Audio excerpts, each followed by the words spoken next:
Buenas noches, bienvenidos a la sala virtual de conferencias de la Asociación Cultural Héroes de Cavite.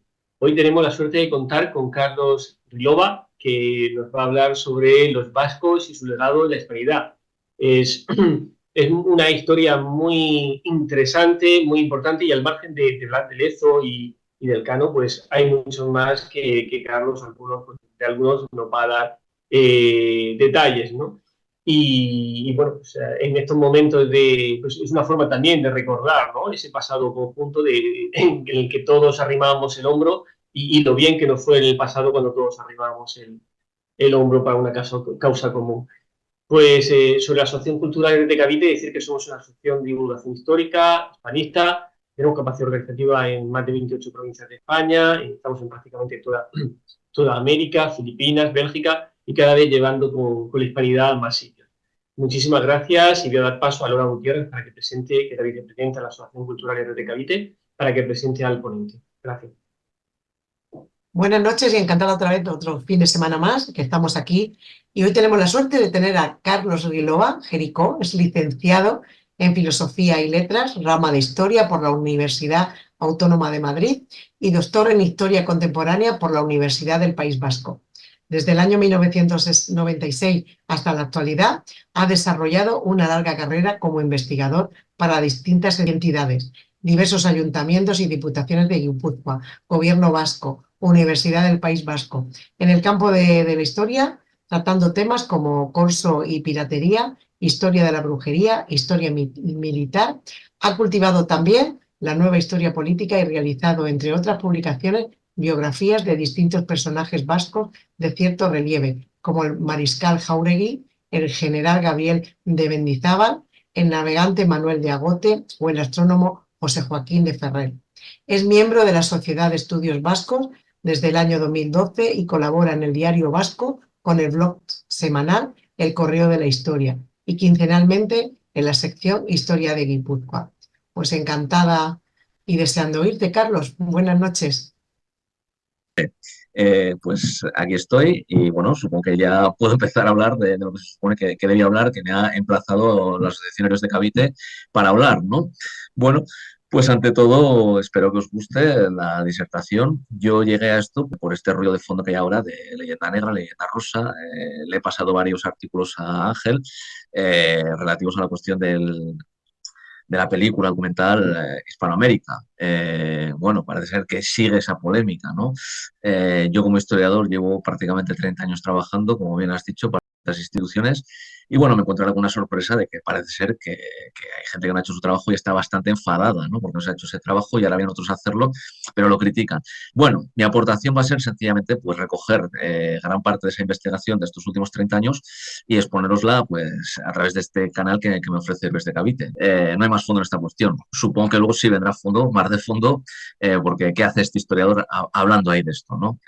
Ahora mismo he leído un artículo durísimo de un miembro de la Real Academia de la Historia, Carlos Martínez Show, y bueno, pues realmente venía a decir que a qué viene ahora hablar de las glorias de España en América, que había que hablar de lo que no eran las glorias, pues no sé, yo creo que hay que hablar de las luces y de las sombras, ¿no? Como he leído hace poco en un escrito de una persona también vinculada a Héroes de Cavite. Bueno, voy a hablar pues de luz, sombra y alguna sombra, pero bueno, en general estos personajes de los que voy a tratar pues son bastante interesantes y deberían ser conocidos. Y no solo por el público en general, sino estoy viendo pues, que bastantes académicos también deberían conocer a estos personajes porque se han quedado guardados en la alacena y no se ha dicho nada de ellos y son capitales para entender algo bastante importante y es, bueno, se ha hablado de primera globalización, y antes de esto, Immanuel Wallerstein habló de la economía mundo, una economía mundo que en gran medida era debida a los descubrimientos cosmográficos de España, ¿no? Y dentro de esos descubrimientos cosmográficos, pues los vascos han jugado un papel esencial, ¿no? Sobre todo guipuzcoanos, y esto quizás es debido a que Guipúzcoa es una provincia bastante abrupta, bastante montañosa y bastante poco fértil, ¿no? Antes de que se industrializase. Y eso llevaba a los vascos a unirse a esa gran empresa que era pues, el descubrimiento del mundo. Tengas en cuenta que, por ejemplo, en el siglo XIV los primeros expedicionarios que llegan a las Islas Canarias en la costa de África son guipuzcoanos, ¿no? Esto ya nos estaría diciendo alguna cosa, ¿no? De por qué hay una larga lista de nombres de vascos y de guipuzcoanos concretamente, sin ánimo de hacer patria ni nada, De hecho, yo ahora no vivo en Guipúzcoa, estoy de paso por aquí, así que nadie piense que estoy haciendo, como dicen los catalanes, patria de Guipúzcoa, ¿no? Sencillamente estoy constatando hechos y circunstancias. Bueno, la lista pues debería empezar y empieza por Juan Sebastián Elcano o del Cano, ¿eh? Un personaje nacido en Guetaria en el año 1486 y muerto en el Pacífico en el año 1526. Este hombre, como mucha otra gente de la costa guipuzcoana, pues estaba metido en el negocio del comercio a gran escala desde estos puertos guipuzcoanos, como podía ser Getaria, hasta los puertos del Mediterráneo. Está también involucrado pues, en las empresas de España en el norte de África, ¿no? Ya está constatado por numerosos historiadores que España, una vez que llega al reino nazarí y acaba con el reino nazarí, pues tiene, digamos, un exutorio o un canal de expansión natural a través de lo que sería África, ¿no? Ya he mencionado las bases en Canarias, pues ya desde el siglo XIV. Los portugueses, que son rivales y sin embargo vecinos, pues también se están asentando en lo que es la costa africana. Bien, es un lugar que interesa, ¿no? Y aparte, pues bueno, hay una fuerza que lleva al descubrimiento, a la exploración y avanzar, a ganar terreno. Y ese terreno se está ganando pues, a través de la costa africana, por distintas razones, ¿no? En estas está Juan Sebastián del Cano, de este pequeño pueblo guipuzcoano. Es un hombre que, bueno, pues por distintos avatares, aquí llega la sombra, tiene que sumarse a la expedición que está organizando el portugués Magallanes.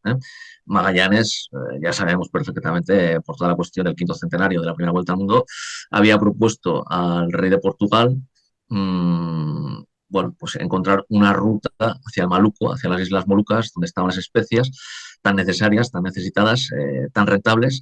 Y en esto, pues el Cano tiene que entrar por la sencilla razón de que ha contraído deudas y, bueno, prácticamente se ha puesto fuera de la ley al vender un barco a una potencia extranjera. Eh, Tampoco hay que dramatizar demasiado. Esto era pues, una política propia de un Estado moderno como el que se estaba fraguando en ese momento, gracias a la unión de la Corona de Castilla y la Corona de Aragón, y evidentemente pues, habían tomado medidas para evitar que los rivales más directos, que en este caso eran Inglaterra y Francia, pues se apoderasen de tecnología o de medios de guerra que se pudiesen volver contra esa unión de Aragón y Castilla que ya estaba formando pues, el reino de España, ¿no? Lo que vamos a conocer como España a partir de ese momento y que aparece abundantes veces citada pues, en documentación de distintos archivos, como podría ser el de Simancas, ¿no? Denominación controvertida, evidentemente, claro, no es lo mismo la España del siglo XV que la España del año 1876, pero bueno, no vamos a entrar en estas discusiones baladís, ¿no? Porque si no, se nos iría el tiempo en ello. En esto está el Cano, tiene que irse a esa expedición, en cierto modo para redimirse, en cierto modo para enjugar su situación precaria y, bueno, pues con mucha otra gente se embarca con Magallanes y en un viaje pues bastante arriesgado, bastante incierto, ¿no? Era un acto de fe seguir a Magallanes. Él decía que tenía indicaciones que le permitirían encontrar un paso a través de la nueva tierra que se había descubierto hacia Occidente, es decir, la que había descubierto Cristóbal Colón. No se sabía exactamente en ese momento, y es algo que muchas veces se escapa, hasta dónde llegaba esa nueva tierra que se iba a llamar América por Américo Vespucio, uno de los hombres que también está involucrado en esta empresa de descubrimiento y exploración de esas nuevas tierras que están naciendo. Había que seguir la costa, había que seguir la costa, y finalmente pues, se encontraría un paso según Magallanes, que no se sabía dónde estaba exactamente. No se sabía si estaba a la izquierda de los navegantes, por decirlo en términos terrestres, por no utilizar babor y estribor, un continente helado como la Antártida, pues que se le iba a poner bastante difícil en ese estrecho de Magallanes, que bueno, era temible para los navegantes, ¿no? Al final se hizo temible, pero era quizás el único paso que permitiría llegar hasta las Islas de las Especias. Se sabía dónde estaban las Islas de las Especias. El problema es que el camino hacia Oriente estaba bloqueado por el Imperio Otomano, por los turcos. El gran enemigo de Occidente, pues no solamente de España, sino de todo Occidente, pues desde el año 1453, cuando cae Constantinopla y caen los últimos restos del Imperio cristiano de Oriente, lo que quedaba del Imperio Romano, ¿no? Bueno, de eso se trataba y en eso se involucró Juan Sebastián del Cano y pues afrontó todos los avatares, afrontó todos los problemas, afrontó todas las intemperancias de Magallanes, que también, como bien sabemos, fueron unas cuantas. Hubo motines, hubo desencuentros entre los expedicionarios, pero finalmente pues, se consigue encontrar ese paso libre de turcos hacia las islas del Maluco, hacia las islas de las Especias.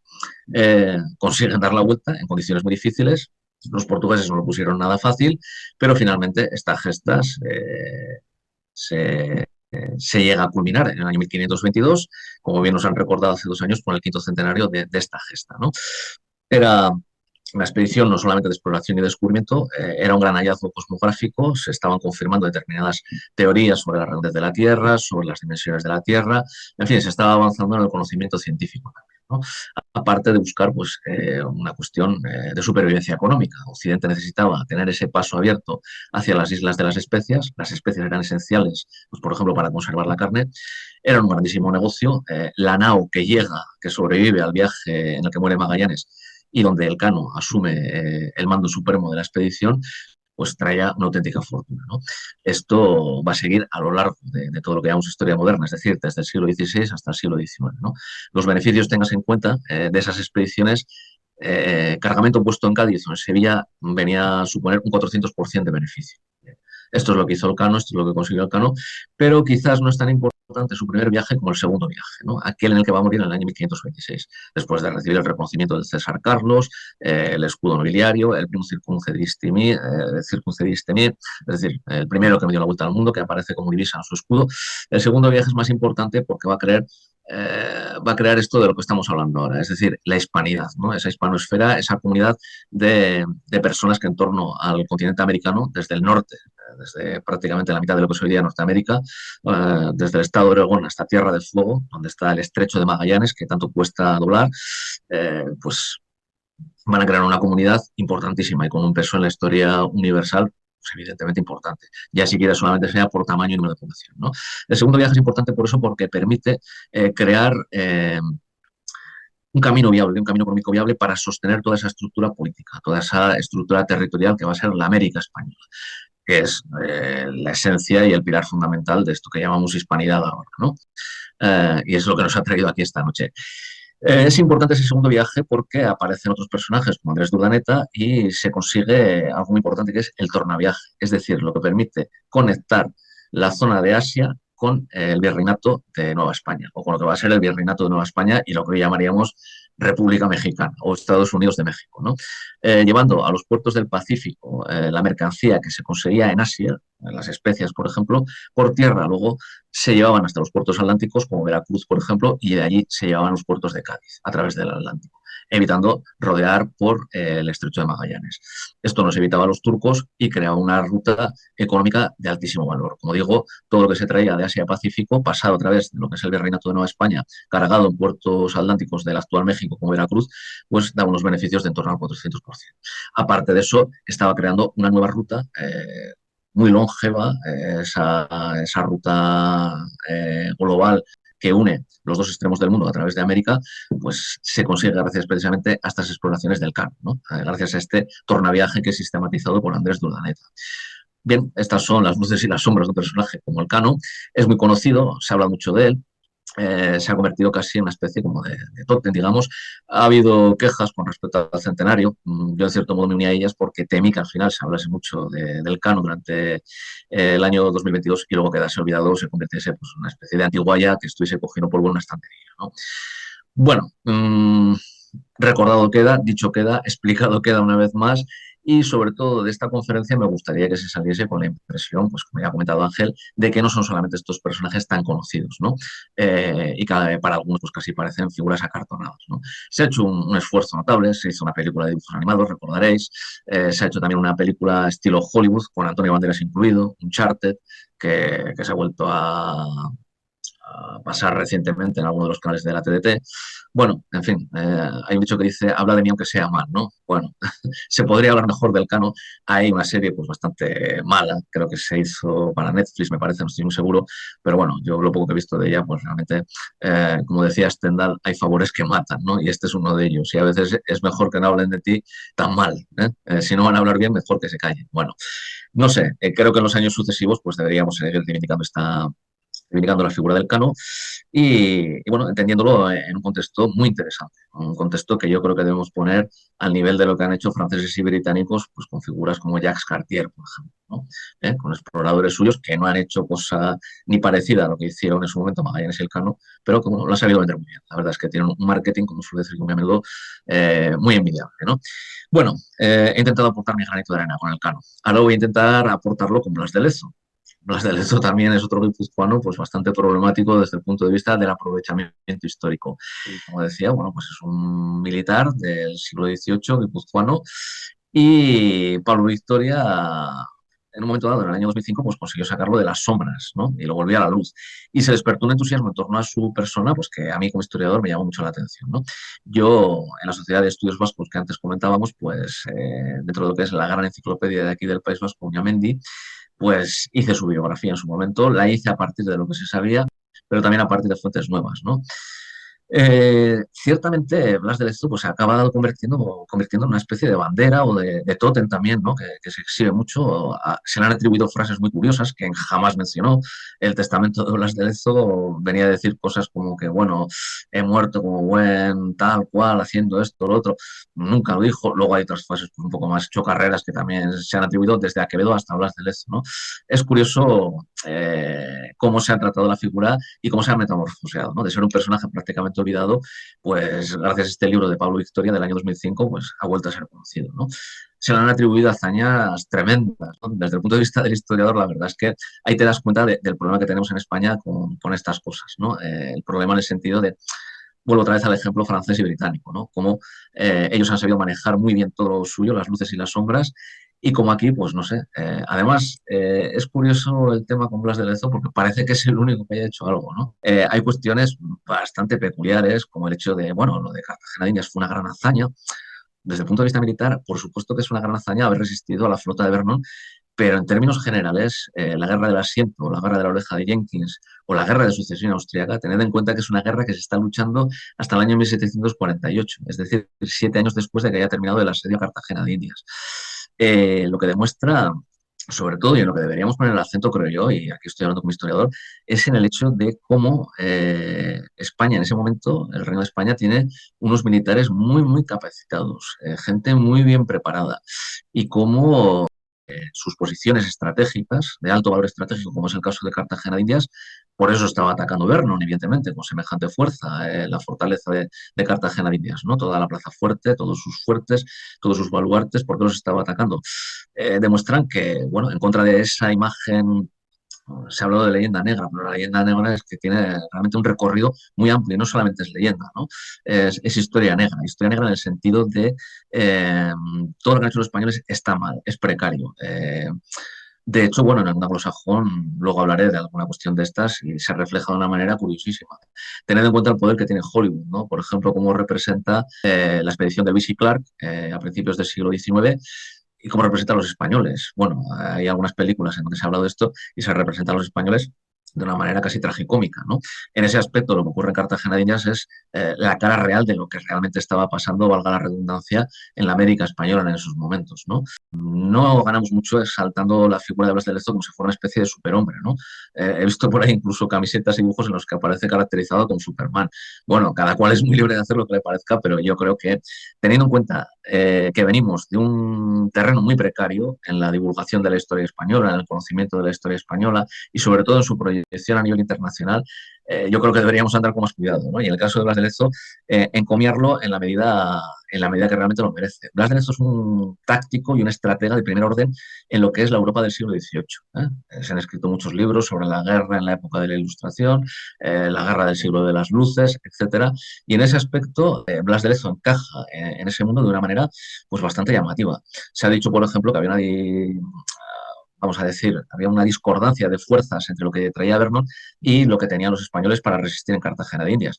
Es un error. El problema con los errores es que esas historiografías, esas historias más curtidas, como es el caso de la británica o la francesa, tarde o temprano, aviso, no quiero jugar a los profetas, acabarán volviendo este tipo de comentarios en nuestra contra. Por eso digo que la leyenda negra es de largo aliento y teniendo en cuenta, debemos ser muy conscientes de que partimos de un terreno bastante precario, ¿no? En ese aspecto y debemos reforzarnos. Y en ese aspecto, pues lo que hay que comentar, quizás a Pablo Victoria, como no era historiador, pues le pasaban por alto estas cosas. Hay que tener en cuenta que las fortalezas que tenía preparadas España en plazas como Cartagena de Indias eran unas auténticas máquinas de matar, valga la expresión tan manida, ¿no? Si conocéis, por ejemplo, fortificaciones en España como la de Jaca o como la de la ciudad de la Pamplona, percibiréis lo difícil que era asaltar frontalmente una fortaleza de ese tipo, ¿no? Blas de Lezo lo sabía perfectamente, contaba con 3.000 hombres. Tener 3.000 hombres detrás de plazas fuertes, abaluartadas, como era el caso de Cartagena de Indias, era tener la bomba atómica. Era sencillamente someter a los asaltantes a un desgaste continuo con bajas de en torno del 75% aproximadamente. Cuando se intentaba un asalto frontal en plazas de este tipo, asaltos reglados, después de que los ingenieros hicieran su trabajo, que lo tenía muy difícil, por cierto, en Cartagena de Indias por la orografía, por la constitución del terreno, pues realmente se exponían a unas pérdidas importantísimas. Vernon, de hecho, lo sabía. Y bueno, esto quizás no lo comentan los historiadores británicos, pero gran cantidad de los hombres que llevaban los transportes de tropas eran colonos americanos, es decir, de las colonias inglesas de Norteamérica, y macheteros negros. Eso traducido es carne de cañón, es decir, esa carne de cañón, esas vidas expendables, como dicen los anglosajones, prescindibles, fueron las que iban primero. Fueron los primeros, tenían que desgastar las defensas españolas en Cartagena de Indias y después venían los regimientos bonitos, los de casaca roja, los que hacen el cambio de la guardia y todas estas cuestiones. Eso fue básicamente Cartagena de Indias. En ese aspecto, Blas de Lezo manejó la situación de una manera formidable. Opuso todo lo que eran los elementos de la táctica de la época de una manera que dejó a Vernon pues, destrozado completamente. Lanzó un último esfuerzo desesperado y allí se encontraron con las tropas regulares españolas que cargaron la bayoneta en un ejercicio táctico de manual y bueno, los desbarataron. A eso se sumó el tema de las enfermedades, el tema de la falta adecuada de suministros y bueno, pues Vernon sufrió una derrota de manual de lo que sería un asedio a una plaza fuerte del siglo XVIII. Esa es la gran hazaña de Blas de Lezo. Tuvo sus sombras también, se menciona mucho al virrey Eslava, tuvieron una serie de desencuentros. El virrey Eslava, evidentemente, era el comandante en jefe de la plaza y discrepaba de las medidas que tomaba Blas de Lezo. Al final, pese a esas discusiones, finalmente Blas de Lezo, pues bueno, como decía, hizo, si queremos considerar como hazaña lo que hizo, la hazaña que hizo fue precisamente esa, utilizar el conocimiento de la táctica y la estrategia propia de los ejércitos del siglo XVIII de una manera magistral y que, pues, a ver, no, la ecuación le salió fallida por esa razón. Deberíamos centrarnos mucho en la figura de Blas de Lezo, ensalzarlo, como a cualquier otra. De hecho, los personajes de los que voy a hablar a partir de aquí son desconocidos prácticamente y, sin embargo, pues vamos a ver que tenían una ejecutoría, digamos, de un currículum vitae pues bastante brillante, bastante brillante. El siguiente del que voy a hablar es precisamente un colega de Blas de Lezo, guipuzcoano como él, Gabriel José de Zuloaga. De hecho, su palacio en la calle mayor de la ciudad de Fuenterrabía es hoy día la biblioteca de esa ciudad. Mucha gente habrá pasado por delante de ella, habrá habido quien haya ido a buscar la placa donde se habla de Blas de Lezo en pasajes y, sin embargo, pues igual han visitado esa bonita ciudad que es Fuenterrabía y no habrán caído en cuenta de que estaban pasando delante de la casa del brigadier, del general de brigada, Gabriel José de Zuloaga. Es un hombre nacido en 1684. El general de brigada, Gabriel José de Zuloaga, pues es otro personaje bastante interesante que también participará en la Guerra del Asiento, en la Guerra de la Roza de Yankees, lo mismo que Blas de Lezo. ¿Por qué razón Blas de Lezo sí y Gabriel José de Zuloaga no? Supongo que porque Pablo Victoria y muchos otros autores que han venido después se han escrito, como sabéis, infinidad de novelas sobre Blas de Lezo a partir de el relato medio novelado, a veces medio histórico, de Pablo Victoria. ¿Por qué no Gabriel José de Zuloaga? Bueno, como decía su nombre, nacido, no se sabe muy bien si en 1684 o 1683, muere en el año 1764, bastante tiempo después de la muerte de Blas de Lezo, en el año 1741. Y bueno, ¿qué hay que comentar? Bueno, pues hay que comentar sencillamente que España tiene un imperio global en esos momentos y tiene unos medios pues, bastante eficaces para mantenerlos, ¿no? Como os decía, la cuestión de la leyenda negra no solamente que se hable de la Inquisición española, o de los indios que se mataron a mansalva, no se mataron a mansalva, y todas estas cuestiones tan controvertidas, ¿no? De nada que celebrar, bueno, pues ya estamos. Hay que celebrarlo, no hay que celebrarlo el 12 de octubre. En fin, discusiones pues bastante baladís y bastante sonrojantes en cierto aspecto, ¿no? La incapacidad de la España actual de ponerse de acuerdo sobre una serie de determinadas cuestiones que en otros países como Francia o Gran Bretaña, a los que siempre nos volvemos y miramos como ejemplo, pues tienen resuelto hace muchísimo tiempo, ¿no? Vuelvo otra vez a comentar pues, que ellos tienen un marketing muy bueno en cuestiones de historia. Bien, Gabriel José de Zuloaga, ¿por qué habría que recordar a Gabriel José de Zuloaga lo mismo que recordamos a Blas de Lezo? Pues fijaos, en el año 1739 él es gobernador de lo que es ahora Venezuela, lo que sería el territorio de Venezuela. En 1739 en La Guaira, cuando está empezando la guerra del asiento, la guerra de la oreja de Jenkins, la que terminará con la paz de 1748, pues detiene una invasión británica análoga a la que detiene Blas de Lezo en Cartagena de Indias en 1741.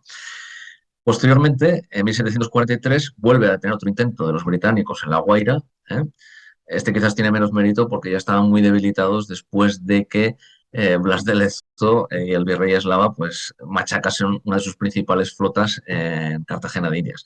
El caso es que lo intentan dos veces en Venezuela, en La Guaira, una primera ocasión, y en Puerto Cabello. Y en esas tres ocasiones, en 1739 y en 1743, en esos dos nuevos intentos, tanto en La Guaira como en Puerto Cabello, pues inflige una derrota verdaderamente desastrosa a las pocas fuerzas que le quedaban a Gran Bretaña.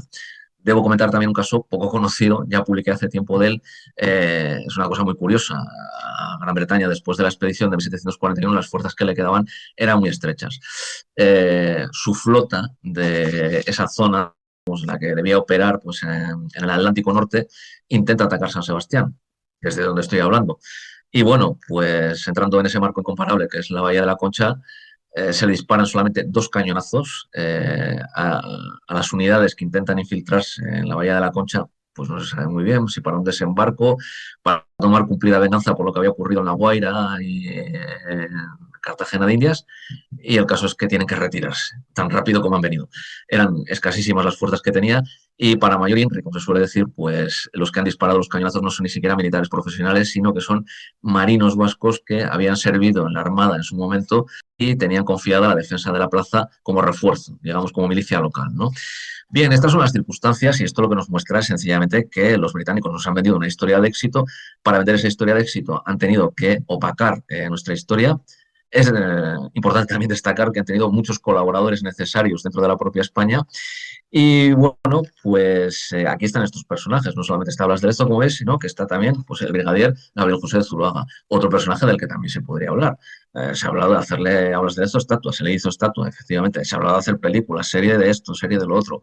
Bueno, empezaríamos y no acabaríamos. Esa es la cuestión, ¿no? Sobre todo en esta conferencia me gustaría que se viera eso. Luego, todas las críticas que está sufriendo todo este revival, es pues sencillamente de qué se está hablando, de señores que se dedicaban a pegar tiros, de señores que eran arrastrasables, como decía un escritor francés hablando de la batalla de Toulouse, que es una batalla muy importante, por cierto, de las guerras napoleónicas y en la que las fuerzas españolas pues, van a tener una presencia también destacable, que podríamos dejar para hablar en otro momento, ¿no?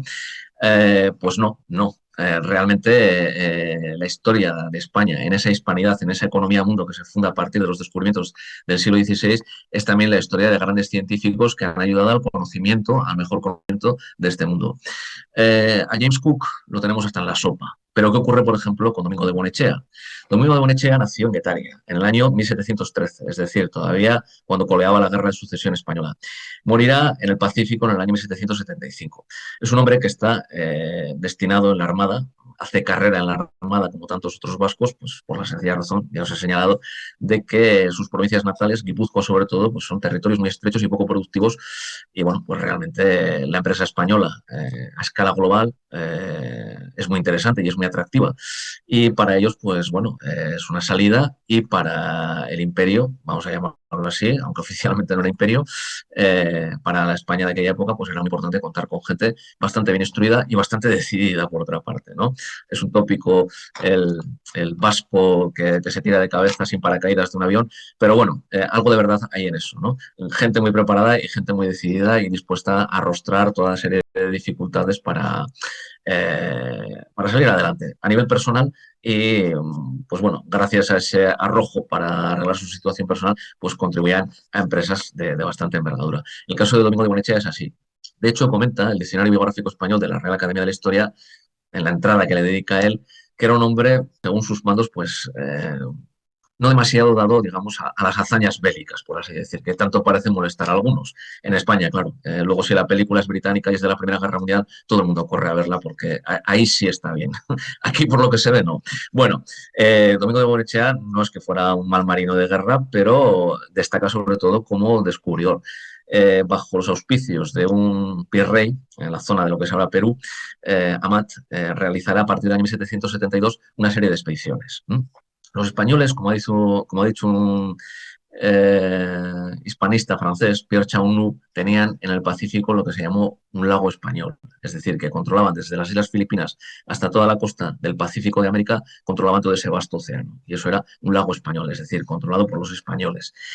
El problema es que los británicos no estaban dispuestos a eso. Querían, de un modo u otro, romper esa hegemonía española sobre tan vasta región del mundo y tan importante. Vuelvo a recordar lo que hizo Elcano.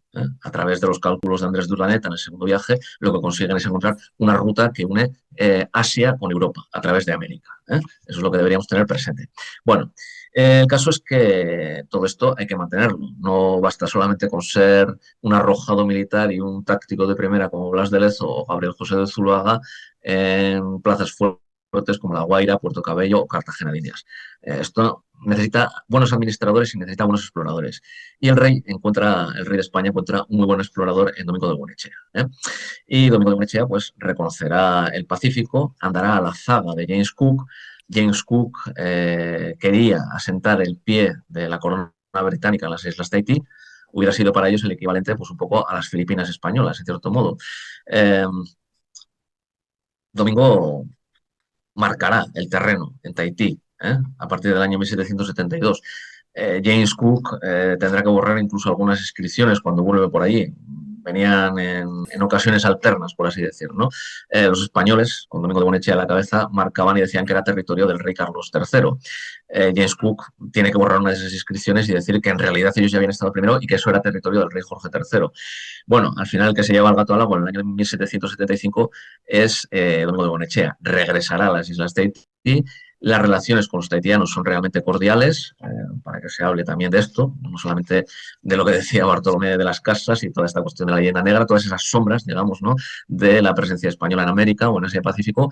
Las relaciones con los tahitianos son muy cordiales, ¿no? Tan cordiales, de hecho, que consigue Domingo de Buenechea, antes de morir, porque morirá allí en Tahití, que se firme la Convención de Tautira.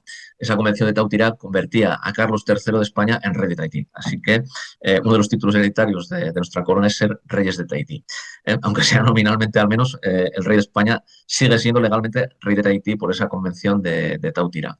Las famosas paradisíacas islas de Tahití, tan mitificadas, tan conocidas, pues resulta que fueron una posesión española gracias a este guipuzcoano, a este vasco, Domingo de Buenechea. ¿Hay más? Sí, efectivamente. Domingo de Buenechea hacía proselitismo. Ese proselitismo lo hizo con su primo Manuel de Agote y Buenechea. Nació en el año 1775 Manuel de Agote, es también guetariano como Elcano y como guetariano-guetariarra, como Elcano o como Domingo de Buenechea, y morirá en el año 1803. Hemos oído hablar muchísimo, por ejemplo, de Clive, el hombre que consiguió para Gran Bretaña el dominio de la India. Desde los años 30 no han hecho nada más que hacer películas, toda clase de bibelots y de instrumentos pues, para convencer al mundo de que la conquista británica de la India era muy importante. Es posible que lo sea. Bueno, se ha convertido casi pues, en una especie de objeto de adoración, ¿no? Toda la cuestión de la presencia colonial de los británicos en la India, ¿no? Rudyard Kipling, las películas basadas en las novelas de Rudyard Kipling, etcétera, etcétera, ¿no? Bueno, Manuel de Agote y Buenechea, si no se hubiese llamado Manuel de Agote y Buenechea y hubiese tenido un nombre anglosajón como Clive, por ejemplo, pues podría haber sido un personaje de esos. Porque realmente su vida, que queda reflejada en una serie de diarios que él estará escribiendo desde el año 1779 hasta el año 1797, cuando regresa a España y a su Getaria natal después de muchos años, pues es un personaje que se ha dedicado a la exploración de Asia y del Pacífico. Esa ruta que se abre en la época del Cano, pues son hombres como estos, como Domingo de Buenechea y sobre todo su primo Manuel de Agote y Buenechea, los que la mantienen y los que la convierten en algo que es un conocimiento aprovechable. Como digo, realiza una serie de diarios en los que va haciendo anotaciones interesantísimas sobre cuestiones de tipo etnológico, observaciones de tipo cartográfico, levanta mapas, descubre en archipiélagos, islas, islotes, etcétera, en toda esa zona de Asia-Pacífico. Y no solo eso, sino que es el hombre de la corte española a través de la Real Compañía de Filipinas en el Imperio Chino.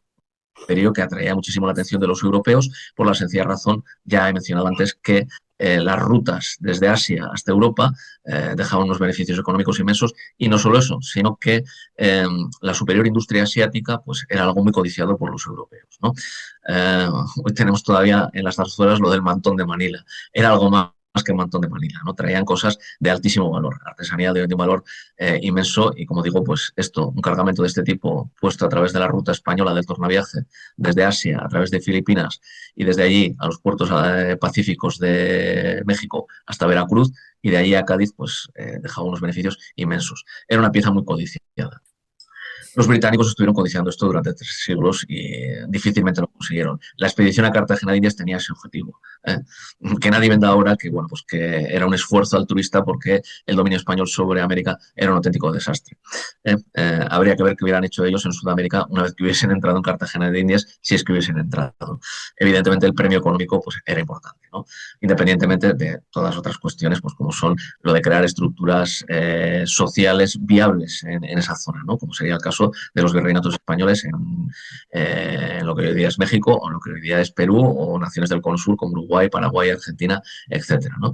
Eso ya es otra materia, ¿no? Pero que se tenga claro a través de todos estos personajes que están todos ligados al País Vasco y sobre todo a Guipúzcoa e incluso a localidades muy concretas como es el caso de Getaria, hay que fijarse que hay 3 personas que están involucradas en ese descubrimiento cosmográfico que dibuja el mundo, porque el mundo no estaba dibujado hasta ese momento. Hoy día nos parece muy fácil ver mapamundis, ver globos terráqueos, etcétera, pero en la época del Cano, o en la época de Domingo de Bonechea, o en la época de Manuel de Agote, esto no existía prácticamente hasta que ellos pasaron por allí y levantaron los correspondientes mapas, indicaciones, etcétera, ¿no? Esto es lo que hay que tener en cuenta, ¿no? A la hora de hablar pues, de estas cuestiones de qué aportaron ellos, ¿no? Voltaire en aquella época, haciendo un ejercicio de ignorancia en el que pueden caer incluso los más grandes filósofos, decía, se preguntaba retóricamente, ¿qué le debe el mundo a España? No le debe nada en absoluto. Qué clase de ignorancia, evidentemente.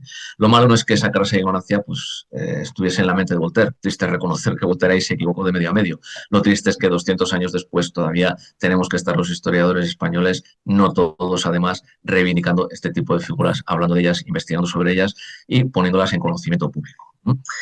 Bien, Manuel de Agote y Bonechea describirá también lo que es el Imperio Chino y toda la zona del sudeste asiático. Describe, por ejemplo, también los esfuerzos de los británicos por abrirse paso en China. No cejarán, estarán prácticamente un siglo intentando abrir China a su comercio y controlar China. Ahí está Hong Kong. Hong Kong no existe por casualidad. Tratarán de involucrar a Manuel de Agote, puestos a hablar de leyendas negras, leyendas blancas y de otros colores, tratarán de involucrarlo en el año 1788. Perdón, en el año 1789, tal y como recoge Agote en su diario de ese año, del año 1789, tratan de involucrarlo en el tráfico de opio. Es decir, ya sabemos de las famosas guerras del opio, en las cuales los británicos lo que intentaban era drogar a los chinos pues, para poder comerciar con ellos. ¿Qué mejor moneda de cambio pues, que hacer drogadicto a un país y luego ofrecerle la droga, ¿no? Droga que se hacía en las posesiones británicas de lo que era el subcontinente indio. Bueno, en este tráfico sucio de drogas, intentan involucrar a Manuel de Agote y Manuel de Agote responde que no tiene ninguna necesidad de meterse en esas cuestiones, que él ya tiene establecido el comercio del rey de España con China a través de las rutas españolas que conectan con la costa pacífica de América y de allí a través de la costa atlántica con Cádiz, con España, y ahí se ha acabado todo. Puestos, como digo, a hablar de episodios oscuros de la historia, pues aquí tenemos esta ejemplar conducta de nuestro representante en Asia-Pacífico ante el Imperio Chino, ¿no? Bueno, todo es cuestión de contarlo y contarlo con todos los detalles. Eso es lo que estoy intentando, ¿no? Bien, ¿quiénes más están aquí? ¿Quiénes más podría mencionarse? Bueno, antes de hablar de otros, también tengo que señalar que es de bien nacidos ser agradecidos. Manuel de Agote regresó inmensamente rico a Guetaria y allí en el año 1800 elevó la primera estatua que se dedicó al Cano.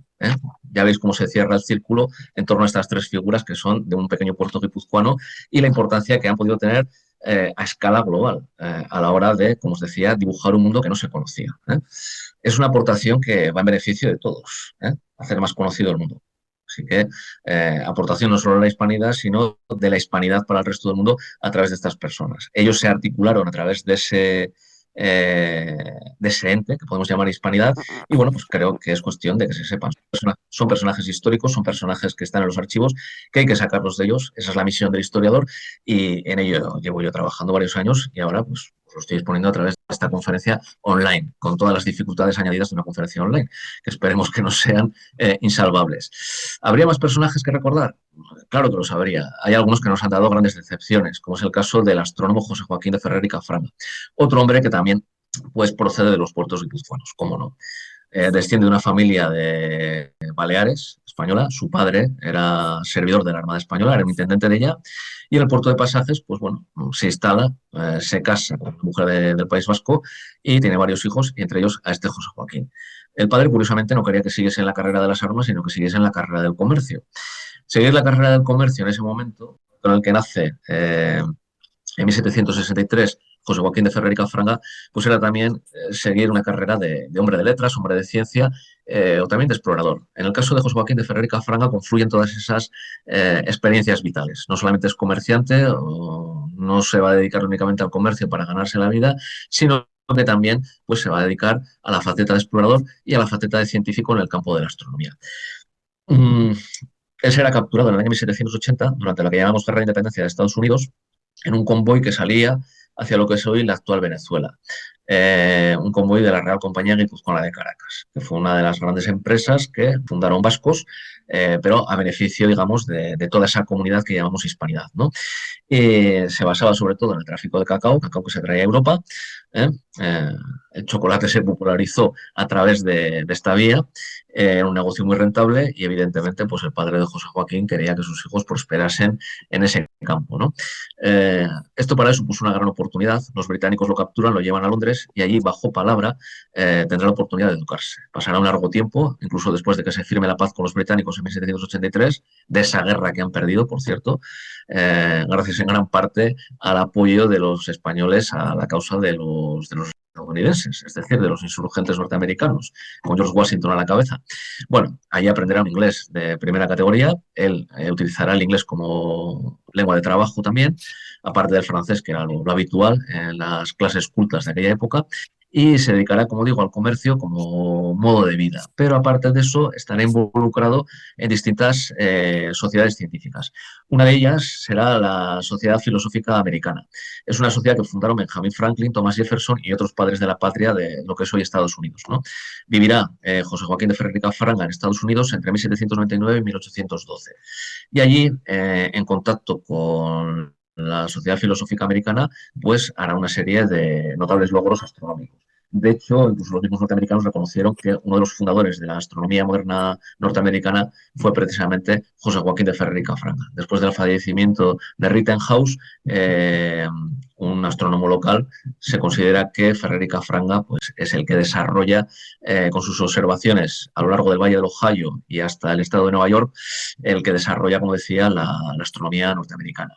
No solo eso, sino que se le reconoce un papel dentro de lo que es la astronomía moderna. Pierre-Simon Laplace, hombre destacado en la Francia napoleónica, dentro de lo que es la ciencia de la época de Napoleón en Francia, pergeñará, si se me permite esta anticuada palabra, un libro en varios volúmenes que se llama Mecánica Celeste. La mecánica celeste, si se pregunta a cualquier astrónomo, diría, se considera como la base de la astronomía moderna. Bueno, en el año 1814, cuando Napoleón por fin se ha convertido en un ídolo caído, tanto Pierre-Simon Laplace como José Joaquín de Ferrer y Cafranga están en París viendo cómo cae ese ídolo. Y en ese momento Pierre-Simon Laplace, padre de la astronomía moderna, reconoce ante la Sociedad de Ciencias francesa que la mecánica celeste debe mucho, ese libro que es base de la astronomía moderna, debe mucho a los trabajos y observaciones de José Joaquín de Ferrer y Cafranga, que le ha ido facilitando en años sucesivos. Bueno, esta es la aportación no solo a la hispanidad, sino a toda la humanidad de este comerciante, explorador y científico vasco que es José Joaquín de Ferrer y Cafranga. Otro personaje también a considerar. Ya vemos que cuando se concatenan diversos personajes desde Elcano hasta Ferrer y Cafranga a través de Blas de Lezo, pues nos sale una historia bastante curiosa, ¿no? Y bastante a considerar. Acabo ya y acabo pues, con un personaje que es alguien que vivió a caballo entre el siglo XVII y el siglo XVIII.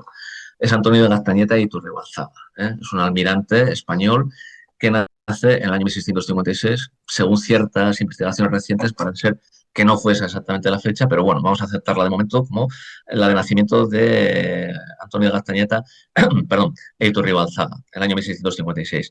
Morirá en el año 1728, por lo tanto, como decía, es un personaje que vive a caballo entre el siglo XVII y el siglo XVIII. Es un personaje... ¿Cómo considerarlo? ¿Qué importancia puede tener? ¿O qué es lo que hizo que pudo ser una aportación de interés a eso que llamamos hispanidad, que luego repercute, como digo, en el resto de la humanidad? Antonio de Gastañeta y Iturribalzaga no fue solamente un militar, fue un militar, un marino muy ducho, estuvo involucrado en distintas expediciones militares. El objetivo, evidentemente, era pues, las tierras que había descubierto España y que había, digamos, civilizado, a ver si se nos permite decir que ha civilizado España, América, civilizado en el sentido, bueno, evidentemente aquello no se hizo con guante blanco, pero hay que tener en cuenta pues, cuál era la situación, por ejemplo, en los pueblos sometidos por los aztecas. Hoy día parece ser que señalar esto, pues parece ser que le sitúa a uno en determinado campo ideológico en el que, lo juro, yo no estoy. Pero bueno, todo hay que decirlo.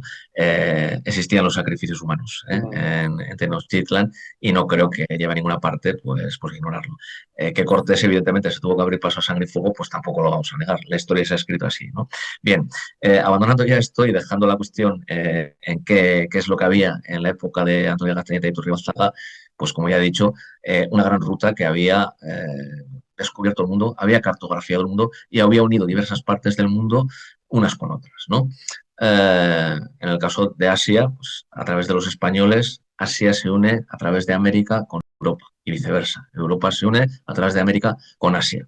Creo que eso será un logro que no será discutible por nadie, pero bueno, nunca se sabe qué sorpresas nos pueden caer por este lado, ¿no? Bien, Antonio Gastañeta y Iturribalzaga es un hombre pues, que ayuda a mantener eso, entre otras cuestiones relativas a lo que sería la América española, ¿no? Y todo el vasto territorio que está controlado en Asia-Pacífico, desde las Islas Filipinas, por los españoles. Bien, pero aparte de eso también es un gran científico. En la época, evidentemente, científico no equivalía a lo que hoy día tenemos por científico, ¿no? Es una época muy interesante, es la época de Leibniz, es la época de Newton, y en ella Castañeta está desarrollando lo que luego va a ser la ciencia moderna, ¿no? Por procedimiento de error y ensayo, el mismo procedimiento de error y ensayo de un Leibniz o de un Newton. Consideremos que era gente, y esto es bien sabido, y los británicos y los anglosajones no han tenido ningún empacho en reconocerlo, pues que Newton, por ejemplo, por un lado se dedicaba a hacer ecuaciones matemáticas que funcionaban perfectamente, enunciaba leyes como la de la gravedad y en otros momentos pues, se dedicaba a intentar buscar la piedra filosofal con la que convertir metales innobles como el plomo, convertirlos en oro. Bueno, esa era la ciencia de la época. Por un lado ciencia y por otro lado pues también tenía bastantes aspectos que consideramos como pura magia, ¿no? Los españoles que se dedican a abrir, a desbrozar el camino a esa ciencia nuestra, a la ciencia de nuestra época, la que realmente funciona, la que le permite al señor Elon Musk mandar cohetes o intentar mandar cohetes por lo menos a Marte, pues eran llamados novatores o innovadores, ¿no? Es gente muy considerada. En el ámbito de Antonio de Gastañeta y Iturribalzaga, pues por ejemplo, había matemáticos en el área de Cádiz, también dedicados al comercio, como Ferrer y Cafrán en su día, lo estará, pero aparte de eso, dedicados pues, a la investigación que hoy llamaríamos científica. Y Newton, un poco dado a los elogios, elogia a uno de estos novatores que, como digo, pues es el ámbito intelectual en el que se movía Antonio de Gastañeta y Iturribalzaga, ¿no? Ese matemático es Antonio Hugo de Homerique. Newton le felicita o lo menciona en uno de sus escritos diciendo pues, que una de las fórmulas matemáticas que ha elaborado Antonio Hugo de Homerique es realmente elegante y realmente brillante y le ha ayudado mucho a él en sus investigaciones matemáticas. De esta gente es de la que estamos hablando. Ya veis qué tipo de aportaciones hacen, ¿no? Antonio de Gastañeta, aparte de eso, es un ingeniero naval de primer orden y navegante también.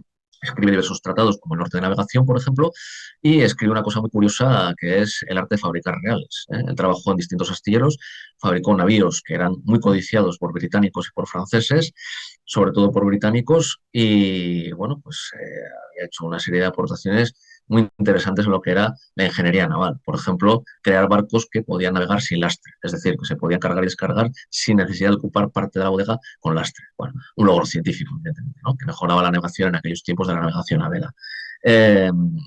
Por otra parte, también hay que considerar una cosa muy curiosa, ¿no? Y es la siguiente. A finales del siglo XVII, para cuando él ha desarrollado toda esta tecnología naval, la ha sistematizado en un tratado que llamaríamos científico hoy día. Bueno, para que veáis lo mal repartida y lo mal contada que está la historia de esta hispanidad de la que estamos hablando y de la que ya voy a concluir de hablar. Ya llevo, bueno, ya la hora, creo, más o menos, hablando. En Holanda, cuando el zar de todas las Rusias, Pedro el Grande, acude a los astilleros de Zaandam, que pasaban por ser los mejores del mundo porque eran holandeses, pregunta pues, a ver si hay algún tipo de tratado que él se pueda llevar a Rusia para desarrollar él allí su ingeniería naval y su industria naval.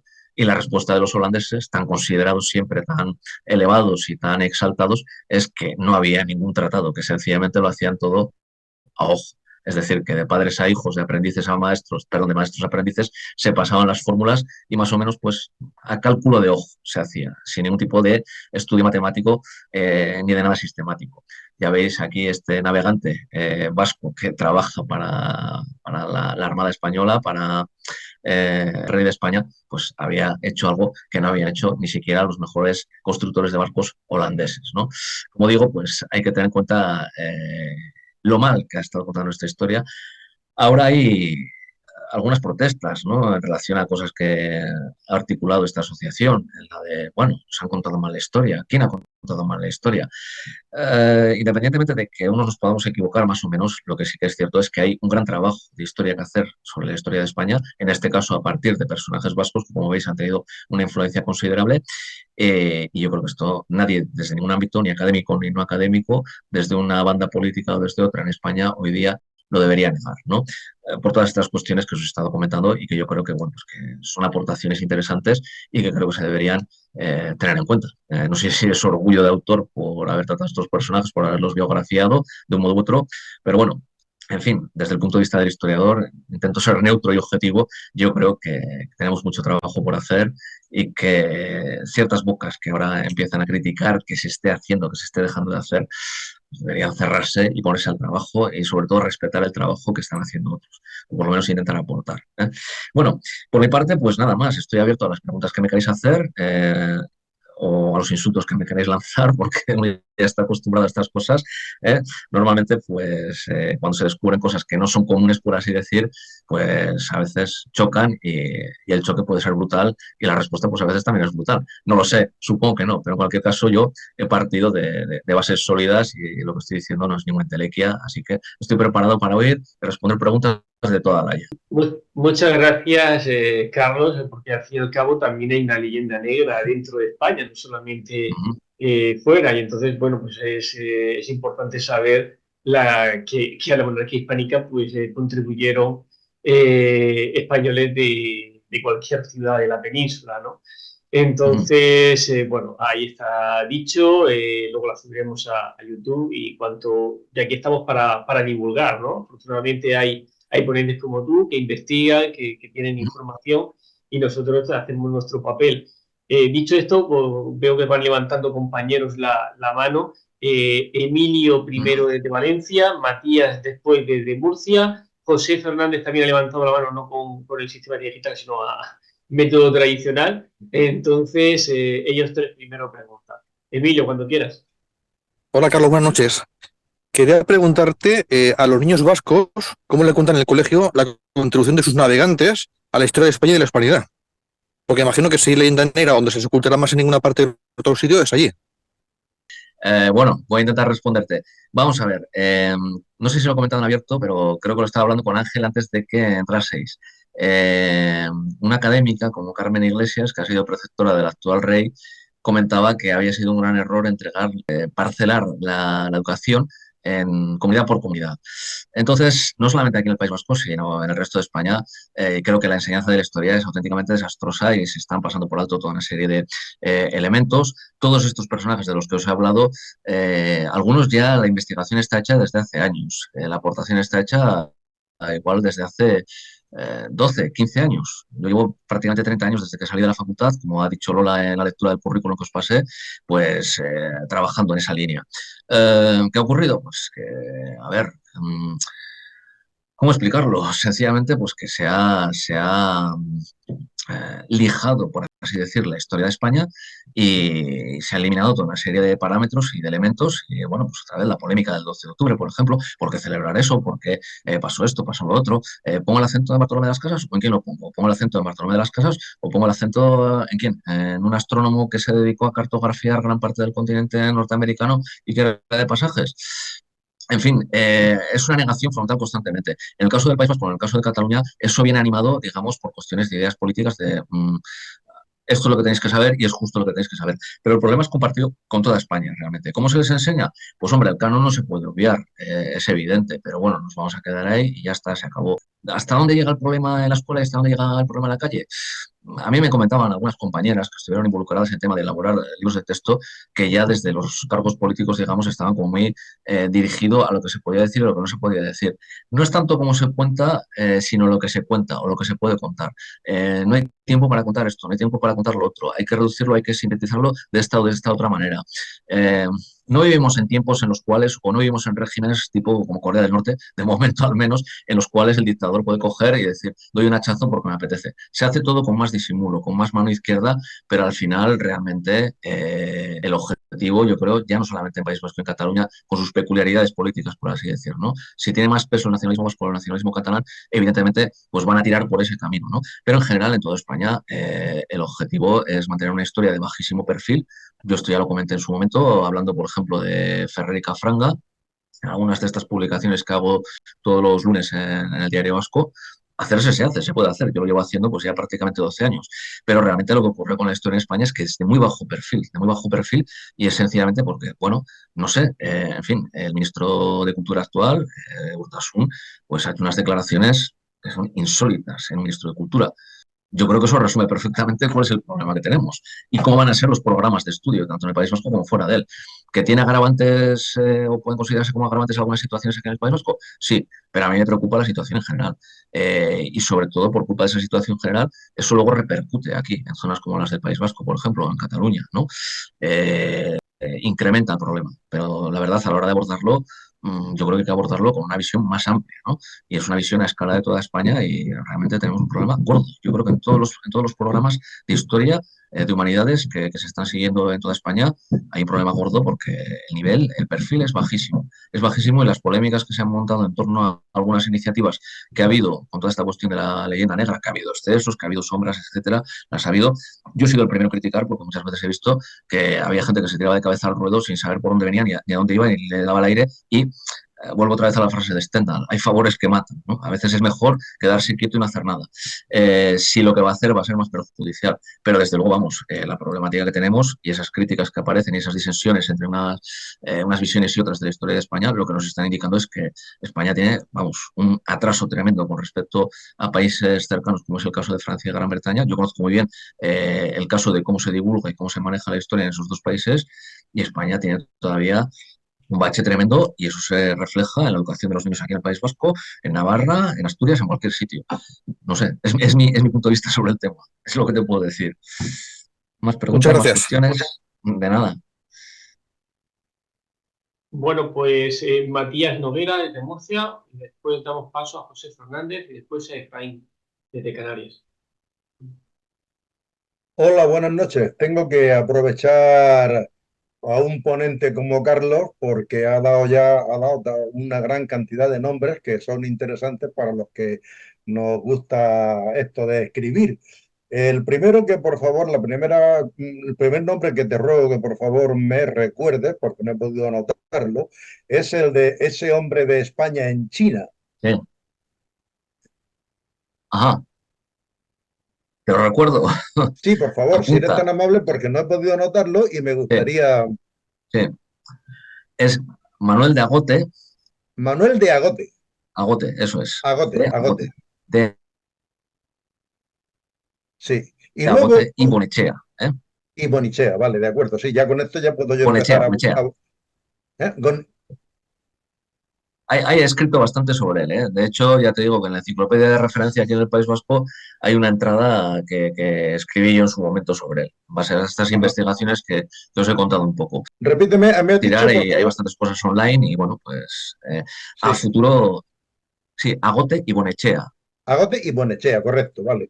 Y Pues, otro, bueno, anoto Bonechea, porque te voy a aprovechar, ¿eh? Te prometo que te voy a aprovechar, ¿eh? O sea que. tú mismo, tú Bueno, mismo. oye, y otra cosa, y has hablado también de un constructor de Sí, barcos, cuando has dicho sí, de la falta de conocimiento científico por parte de los holandeses, y es que yo tenía sí. entendido, probablemente mal entendido, que también Ajá, los españoles actuábamos así, es decir, que no hay planos de cómo se hacían los galeones, de cómo se hacían los grandes barcos españoles, sino que también se hacía de esa manera. Es que estoy equivocado, quiero decir, nosotros sí teníamos un planteamiento, digamos, industrial. Vamos a ver, hemos sido algo así como el Henry Ford de los barcos.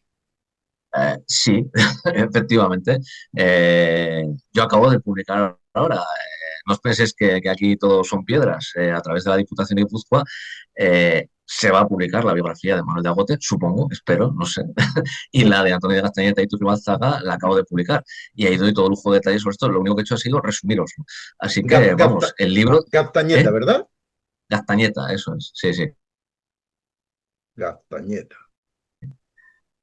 Con esto ya me da material. Y ahora, pues si no te importa, quería comentarte, porque te lo agradezco de alguna manera también, dado Sí. que ha salido, aunque sea de una manera breve, el nombre del protagonista de mi segunda novela, que sí, bueno, que está en proceso de edición. Espero, si todo sale como espero, que salga editada dentro de este mismo año, antes de final de año, si puede ser, que va precisamente de alguien del quien tú has hablado, que es Andrés de Urdaneta. Ajá, La novela ajá, la he titulado El fraile lo sabía, ¿eh? ajá.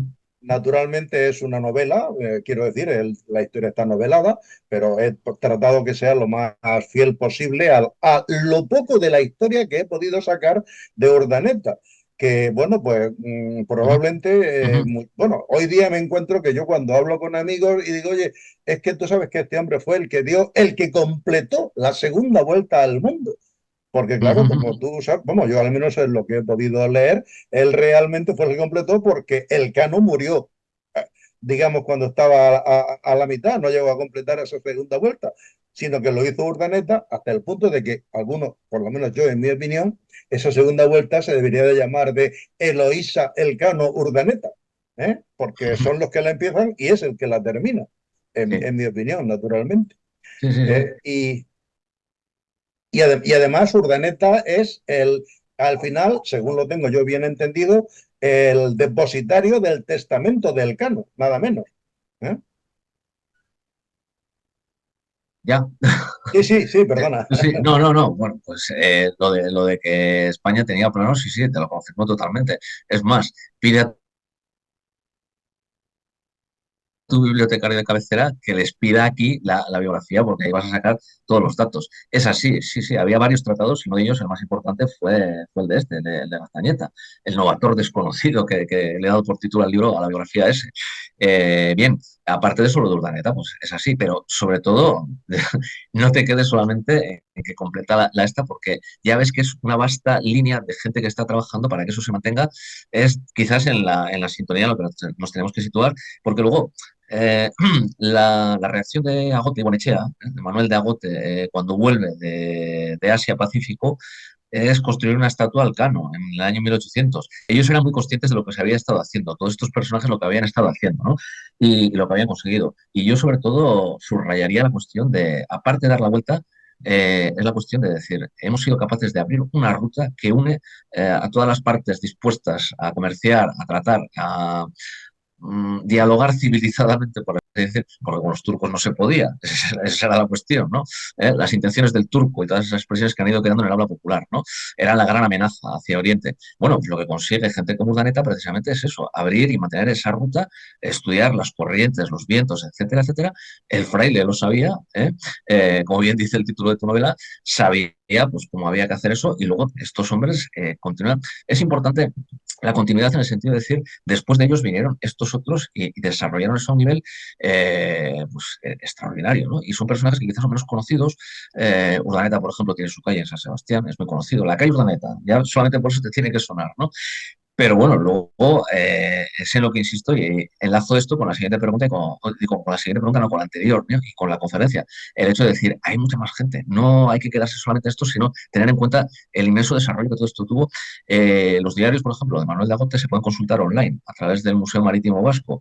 Están escritos con una letra clarísima, no hace falta ser paleógrafo ni medievalista ni nada por el estilo, es letra del siglo XVIII. Y bueno, cuando se leen, a James Cook le dan ciento y raya.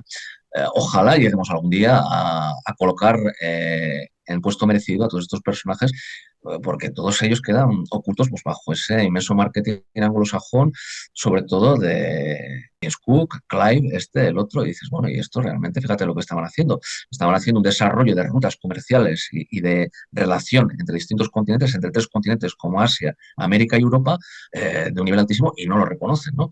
El gran problema que tenemos es que luchamos con las inercias nuestras, pero sobre todo con las inercias de ellos de no os preocupéis, no hay más historia que la nuestra, hasta ahí hemos llegado. Si ya sabéis quién es James Cook, no necesitáis saber nada más, ¿eh? Yo creo que la problemática va por ahí, ¿no? Y todos los esfuerzos que se hagan en ese sentido para romper esa especie de techo de cristal que nos han impuesto, yo al fin y al cabo aquí estoy defendiendo mi terreno profesional, por así decir, que es el de la historia. Si todo esto continúa por el camino por el que vamos, la historia no va a tener ninguna importancia aquí, va a ser algo ya de hecho, ¿no? Es algo que está como orillado, que está como despreciado, y bueno, pues tiene mucho que ver con esto, ¿no? Si queréis saber historia, con que sepáis quién es James Cook, ya os basta. Y si hay alguien que en vuestro país intenta deciros algo distinto, ojo con ese. Parece que es la consigna, Sí, ¿no? sí, sí. En ello estamos, en ello estamos. Así que es lo que te puedo En, decir, ¿eh? O sea, en descubrir a ello estos estamos. personajes, popularizarlos, venderlos es una palabra. En ello estamos. Permitidme un último apunte que no quiero monopolizar. Te pongo un poco en detalle la sinopsis de esa novela del Fraile lo sabía, que yo, para más o menos poner a la gente en situación, digo, no podrás conocer la historia del mundo antiguo si desconoces la historia de Roma, pero no podrás conocer la historia del mundo moderno si desconoces la historia de España. Y no hay mejor manera que conocer la historia de España que dándole conocimiento a los de los grandes hombres y mujeres que han forjado esa historia. Entre otros, ahí ya entra Andrés de Urdaneta. Y con esto termino y muchas gracias. Pues gracias y bueno, pues muy bien resumido lo que yo te comentaba, ¿eh? Bueno, pues seguimos dando pasos. José Fernández desde Río de Janeiro y luego Carlos Alonso. Felicidades, porque yo hasta me emocioné, porque en ningún momento tú has mostrado aquilo que es tan terrible hoy en día naquela área, não é? Odio pelos outros y eso, sin conocer eso. Elogian lo que hacen hoy en día y no elogian lo que fueron. Bueno, ya para colocar mejor, me gustó mucho cuando tú comenzaste diciendo que las Vascongadas, Guipúzcoa, no era un país rico, era un país que es montañoso, ¿no es? Y no tenía riquezas, pero en el medio de ellos hubo personas, personajes que salieron de allí decididas a emprender, a mejorar su situación, al comercio, a la navegación, ¿no es? Entonces, yo digo eso también, debíamos extender tu mensaje, tu propuesta, a todos aquellos hombres de allí de Extremadura, ¿no es? De sul da Espanha, de todo, ¿no es? Porque todos eles naquela época não tinham riquezas, tá? E como que foi, primeira pergunta, como que foi, como tu entenderias, como essas pessoas parecen inicialmente tan simples, pero ellas, como tú dijiste, eran comerciantes científicos. Dice, no eran gente simplemente por ganar dinero, eran gente diferente, ¿no es? Otro asunto que quería hablar contigo. Yo hace unos 4 años comencé a descubrir sobre la hispanidad. Ya tengo 85 años. Y comentando con mi hermana, que vive en Hermoa, sobre esa preocupación, ella me soltó un día lo siguiente. Dice, hermano, yo leí hace un tiempo un libro, un pedazo de un libro que me extrañó mucho, que comulga con lo que tú dices. Este libro, ella me mandó después unas fotos, ¿no es? Sobre el libro. Ese libro, ella fue dado a mi primo, que es casado con la hija de ella, por una casera vasca, y el libro es el siguiente: El mundo en la mano, viaje pintoresco, 5 partes del mundo, por los más célebres viajeros. La editora es Barcelona, Montagnier y Simón, 1878. Pues, pequena cosa que ella leu, porque ya, entiendes, ella le gusta siempre leer, pero no tenía una... Ella me dice, José, me espanté porque yo leí lo siguiente y paré de hablar. Cuando yo estaba hablando, diciendo sobre la gente allí en Vascongadas, que llegaban los piratas ingleses y ellos tenían una conversa con aquellos nativos, los vascos, de que ellos tenían que ayudar a ellos até para abastecer, que en cambio les proporcionarían la libertad. No, gracias. De nada. Bueno, pues no sé. Esto que cuentas tampoco me sorprende demasiado. La historia aquí, en esta costa, muy, ¿cómo decirlo? Muy alambicada, muy llena de matices muy curiosos. Esto que hablas, por ejemplo, me llama la atención ese libro por cómo explica una serie de mecanismos que existían en toda esta zona para el comercio y demás, ¿no? Desde luego, una cosa está clara. En estas provincias los británicos no tenían generalmente nada que ofrecer, ¿eh? A no ser que viniesen, bueno, hay que tener en cuenta una cosa, y es muy importante. Y es lo siguiente, yo en algunas de las clases o conferencias que doy suelo comentar a la gente, me preguntan, ¿dónde está el ombligo del mundo? Y yo les digo, el ombligo del mundo durante 3 siglos, ¿dónde estaba el centro del mundo? ¿Dónde estaba la pieza que movía el mundo? Estaba en un lugar que estaba entre Inglaterra, Francia y España. Esas tres potencias, dependiendo de las alianzas que había entre unas u otras, cambiaban el curso de la historia de un modo u otro. Y eso se ve perfectamente en las guerras. Cuando Francia y España están aliadas contra Inglaterra durante la guerra de independencia de Estados Unidos, Inglaterra pierde la guerra. Tenemos que recordar también, por ejemplo, que la hija de Fernando el Católico estuvo casada con Enrique VIII, Catalina de Aragón. Hay que recordar que los británicos no, los ingleses, porque en ese momento existe Gran Bretaña, todavía no se ha formado la Unión, estuvieron como aliados del rey católico en las guerras contra Francia, en esta frontera de aquí, de Guipúzcoa, donde estoy ahora mismo. Bien, lo dicho, la libertad que dice el libro este que tenía tu hermana, poco podían ofrecerle. De hecho, los combates con ellos son constantes siempre y cuando no son aliados del rey de España. La lucha aquí en estas provincias contra los británicos es constante. Aparecen en los documentos, por ejemplo, a Walter Raleigh lo llaman el Guatarral, a Drake le llaman el Drake. Es gente con la que se están enfrentando constantemente. Son rivales, en los momentos en los cuales son rivales el rey de España y el rey de Inglaterra, están luchando constantemente. Entonces, pues bueno, traidores, aquí, pues hombre, muchos no tuvimos. El problema lo podemos tener más bien ahora, pero eso ya es otra fase de la historia distinta a la que yo estaba hablando, que es la historia de la época moderna, es decir, la que va del siglo XVI al siglo XIX. A partir del siglo XIX es cuando empiezan los problemas, las disensiones y empieza a aparecer gente que se quiere desimir de esa antigua historia en la cual España y estas provincias pues han estado estrechamente unidas, colaborando y para ellas, desde luego, pues vuelvo a repetirlo, al ser terrenos ásperos, terrenos poco dados a la principal producción económica del momento, había dos fundamentalmente, que eran el comercio o la agricultura. Aquí la agricultura era una agricultura muy precaria. Había que importar desde el Báltico, por ejemplo, el trigo para mantener a la población bien alimentada. De eso se encargaban las autoridades locales. Evidentemente solamente les quedaba el comercio, y entrar en el comercio implicaba entrar en la administración civil y militar de los vastos dominios españoles. Cuando esos vastos dominios españoles desaparecieron, empezaron a ver las cosas de otra manera. Esa ha sido un poco la historia del País Vasco, no tiene mayor vuelta de hoja, no tiene mayor explicación. Evidentemente desde la política se puede justificar cualquier cosa y habrá quien diga, no, es que lo hicimos por esto y por lo otro. Desde la historia la situación fue esa. Fue esa fructífera relación con la corona española y ahora, pues bueno, quienes vengan a taparlo, pues mal hacen porque están mintiendo. Y de una mentira nunca ha salido nada bueno. Esto es lo que fue la historia de los vascos con España y bueno, pues poco más os puedo añadir, salvo deciros que ya habéis visto que hay una serie de personajes que hicieron aportaciones muy importantes, las hicieron a caballo de las instituciones españolas que facilitaron todas esas estructuras en América, en la propia España, a través de Cádiz. La importancia de Cádiz para los vascos es fundamental, es el sitio, es la meca para ellos, por así decirlo, a través de la cual salen de unas situaciones, por ejemplo, Manuel de Agotí y Bonechea, ¿qué podía esperar? De hecho, su propio primo, que está en la Armada Española, Domingo de Bonechea, le dice, no seas tonto, no te quedes allí, ¿qué vas a hacer? ¿Ser alcalde de tu pueblo como mucho? Sal, métete en el comercio, descubre ese gran mundo que está ahí fuera, descubre el Océano Índico, el Océano Atlántico, navega con grandes navegantes como Malaspina, que estuvo navegando en la Estrella, en una de las expediciones de Malaspina, y ve el mundo, explóralo, conócelo, y efectivamente, pues bueno, hicieron grandes cosas. El problema es que, claro, hoy día pues son desconocidas, debido a que, claro, el signo político de los tiempos ha cambiado y se nos han enturbiado bastantes las aguas. Es el corolario que puedo sacar de todo esto. Muy interesante tu aportación y muchas gracias. Y bueno, pues lo que puedo decir es reiterarme en lo que ya he dicho en esta hora anterior.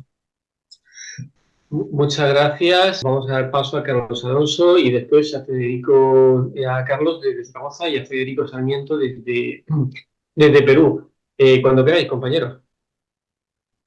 Hola, buenas noches. ¿Se me oye? Sí. Sí. Hola. Oye, Sí. primero citar a Carlos por la conferencia, por la presentación, muy interesante. Y yo más que nada hacer una reflexión, porque el tema del conocimiento de la historia se está convirtiendo en algo inútil a nivel de educación por la política traicionera que nos asola y que ya es muy difícil de revertir a nivel, digo, de educación. Tendría que llegar un milagro al gobierno para poder empezar a impartir la educación como Dios manda y contar la historia como ha sido, que la epopeya española es uno de los capítulos más impresionantes de la historia de la humanidad. Yo lo que te quería preguntar, si ¿no crees tú que aprovechando el tirón que está teniendo el tema de hispanidad con asociaciones como esta y con las aportaciones de la gente que está de alguna manera en vanguardia, como Gullo, como Roca Barea, etcétera, etcétera, y como vosotros, como los que estáis escribiendo libros de esto, ¿no crees que el tema de López Linares, el abrir una puertecita al cine, que es más fácil de asimilar para la gente joven y no tan joven, que no ponerse a leer libros de historia, ¿no crees que deberíamos profundizar de alguna manera en conseguir transmitir todas estas cosas a través de la pantalla? Porque es que solamente con personajes de leyenda que ha parido la epopeya española, incluidos muchos vascos, daría para una serie de televisión con más temporadas que el ala oeste de la Casa Blanca. Creo que es más fácil de transmitir todas estas cosas cinematográficamente. Es una reflexión que me gustaría saber tu opinión. Bueno, pues mi opinión es que estoy totalmente de acuerdo contigo. Yo, de hecho, me he visto metido.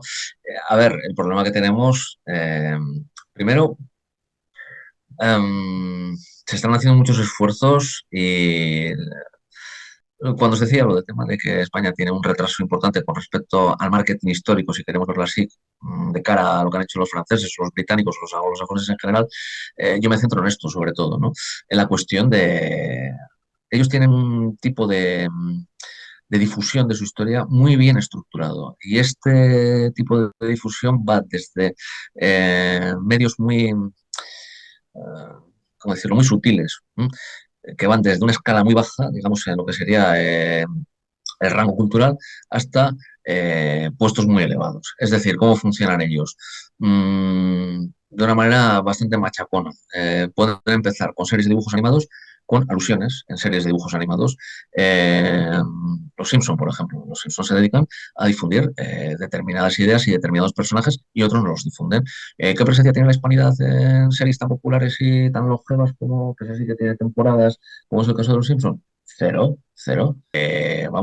Salen personajes españoles completamente estrambóticos, siempre son tipos con perilla y bigote así un poquito demoníacos y tal, y poco más. Y luego, pues ellos han hecho la historia del mundo y ya está. Ese es el primer nivel.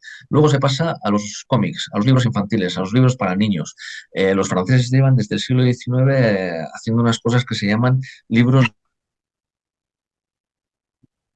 de niños y jóvenes. Esos libros de niños y jóvenes lo que se dedican es a crear una historia muy bien estructurada que va, fijaos, desde los tiempos de Vercingétorix, que era un caudillo galo, que poco debía saber lo que era Francia, la Francia eterna de Napoleón, y llegan hasta De Gaulle en algunos casos. Bueno, ese es otro de los niveles. Luego están los libros un poquito entre novela, un poco lo que nos han hablado antes sobre Urdaneta, ¿no? Por así decir. Bien, estarían los que serían más o menos novela, luego estarían los libros de historia de divulgación, ahí se incluye pues todo lo que es ahora la blogosfera y demás, en la que yo llevo trabajando pues bastante tiempo a través del Diario Vasco, y luego estarían ya los libros académicos, los congresos académicos, etcétera, etcétera. Todo esto suele estar perfectamente coordinado coordinado, es un discurso muy bien estructurado y todo eso no lo tenemos en España. El tema de las películas y el tema de las series de televisión, lo mismo. Yo me estremecí cuando iba a hablar, hay que hacer una película sobre las televisión y dije, vete preparándote para encontrar financiación donde proceda, porque, como bien has dicho, habría que hacerla sobre muchas otras personas. Pero, a ver, tenemos que hacer este trabajo en la misma escala en la que lo hacen ellos, es decir, muy bien estructurado, muy bien coordinado y que vaya desde los productos culturales más ínfimos, por así decir, como pueden ser pues, alusiones perdidas en esta serie de dibujos animados, en esta otra serie. Ellos, vamos a ver, no crean una serie específica para un determinado personaje, aprovechan las series que ya están en marcha para en un episodio hablar, pues no sé, de Edgar Allan Poe. Allan Poe acaba sonando y sonando y sonando y se conoce más a Edgar Allan Poe que a Gustavo Adolfo Bécquer. Ese es el asunto. Entonces, claro, evidentemente hay que hacer esto. Yo ahora mismo estoy persiguiendo sacar una serie de personajes a través del cómic. Yo he tenido que trabajar como ilustrador y en ocasiones, pues bueno, hace poco una asociación me pidió que defendiese la presencia del momento de la batalla de Vitoria en Vitoria y tuve que hacer de historiador viviente, es decir, no solamente llevar dioramas, documentos, etcétera, etcétera, sino dar la conferencia a pie enjuto y mostrándome pues con un uniforme de un ejército español de la época de las guerras napoleónicas. Así que ya veis, lo que pasa es que, claro, ser un hombre orquesta cansa bastante, ¿no? Y además te planteas el decir, ¿por qué si esto no lo están haciendo en Francia y Gran Bretaña? No sé, si no lo están haciendo mis homólogos franceses y británicos, o si lo hacen, yo porque es que me tengo que multiplicar por 20, ¿no? Esa es la cuestión. En algunos aspectos no me importa, pero vamos, hombre, lo que sí que agradecería sería más respaldo, ¿no? Pero vamos, que el respaldo también es muy escaso. Y bueno, con respecto a la educación, no soy tan pesimista, porque yo trabajo en educación de adultos y al final los niños que no han recibido, los adolescentes que no han recibido la educación, acaban recalando en un servicio de educación para adultos, aquí por lo menos que nos está funcionando bastante bien y está haciendo pues bastante buen trabajo. Doy fe, no porque lo esté haciendo yo, sino que bueno, en conjunto veo que se está haciendo bastante buen trabajo. Sí que es cierto que lo que no podría ser es esperar a que la gente tenga que aguardar 40 años a formarse bien. Deberían formarse bien desde abajo, es decir, ¿no? Pero el trabajo que hay que hacer es un trabajo muy extenso y sobre todo sin perder de vista los modelos británicos y franceses. Yo aquí lo que veo es mucha buena voluntad, pero cuidado, yo se lo comenté a Ángel al principio, le dije, ojo, ¿con quién nos estamos jugando los cuartos? Y sobre todo, ojo con lo que se dice, porque tranquilos que ellos van a venir a recordarte lo que has hecho mal y te lo van a poner subrayado con rotulador de color verde. Tienen un discurso muy bien armado, tanto franceses como británicos, y es un discurso que es excluyente de todo lo que ha hecho España porque molesta y distorsiona ese discurso también articulado. En mi opinión, degrada su historia, su propia historia, porque la falsea en un porcentaje de un 20 o un 25%. Luego, claro, por la parte que nos toca a nosotros, no podemos tolerar que se nos saque, digamos, de ese relato histórico, porque es que destroza la historia de Europa, sin ir más lejos. Ya no solamente la historia de la hispanidad, sino también, como se ha comentado y como he comentado yo también en la conferencia, la historia de la humanidad. Ese escamoteo yo, no como español, sino como historiador, no puedo endosarlo. Entonces, pues mi punto de vista es este, que supongo que coincide bastante con lo que has comentado. Totalmente.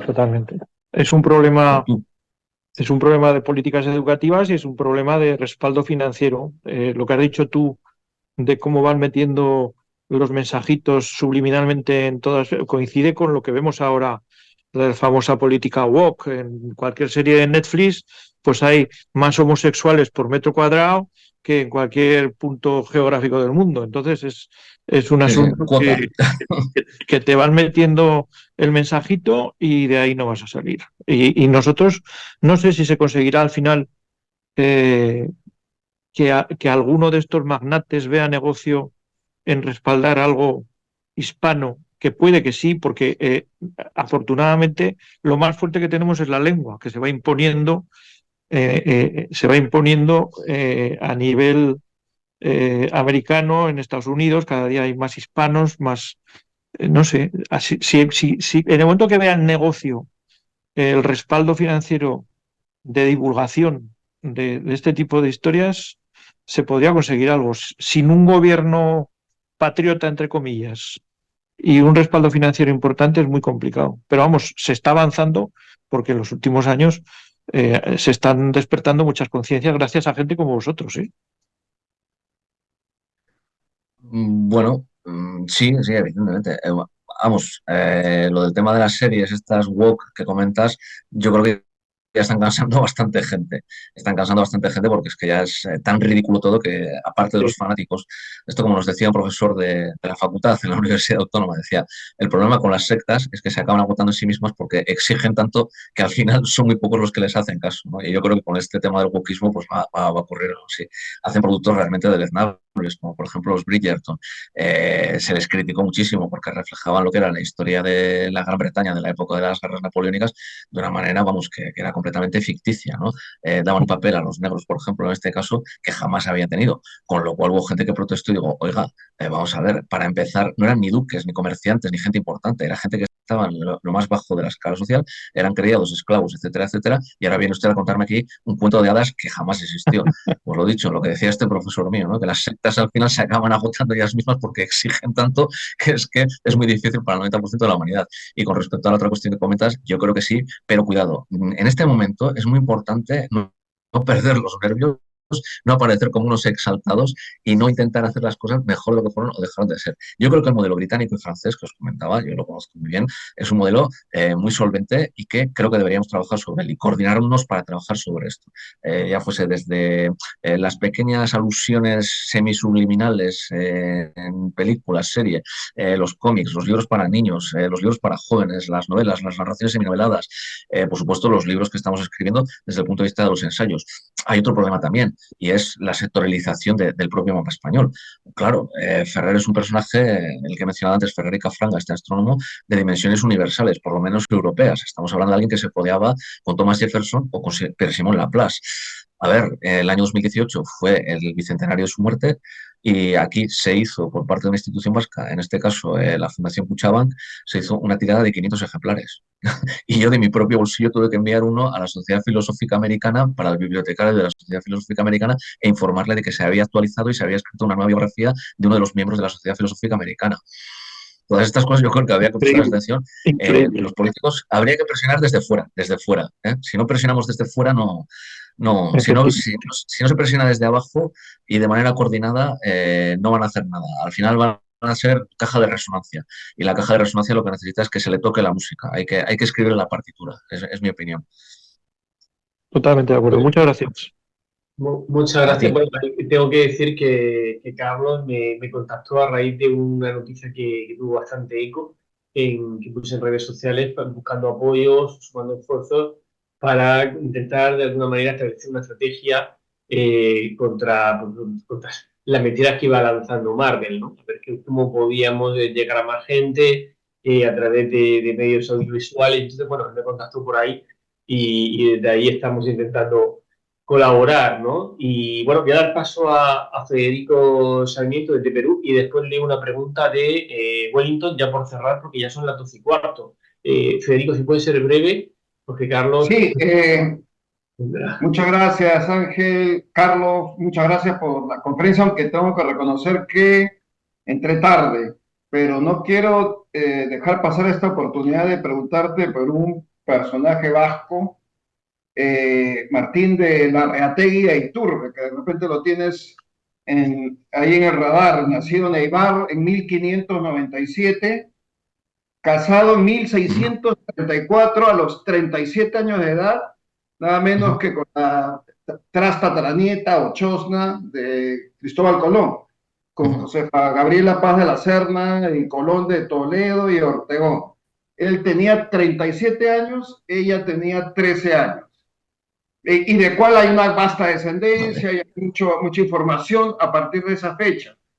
Sin embargo, y aquí viene el tema que nos interesa a los que estamos del otro lado del mar, entre 1622 y 1625, cuando él tendría 25, 28 años, se registra la presencia de un Martín de Larreategui en Loja, Ecuador.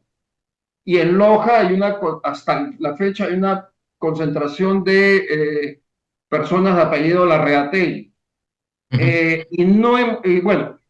Y acto seguido, en 1656 se registra con acta de fundación la presencia de Pedro de Larreategui y Gaviria, pero no Gaviria también de ascendencia vasca, sería del fundador de Mérida, si es que logramos armar el rompecabezas.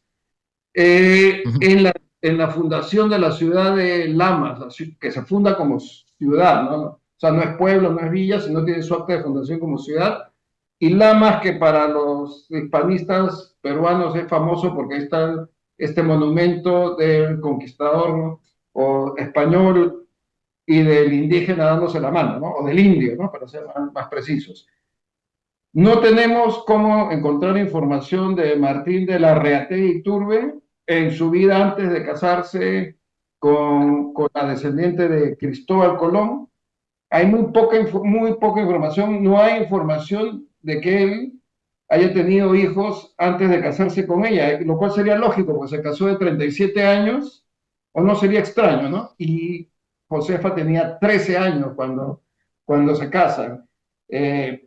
No, ¿dónde, en qué repositorios, en qué bibliotecas de tu experiencia, dónde podríamos acudir para encontrar ese nexo entre Loja, Ecuador, y luego de todo el oriente peruano con la fundación de ciudades por Larrateguis y Martín de Larrategui Iturbe, o de repente es otro personaje del País Vasco?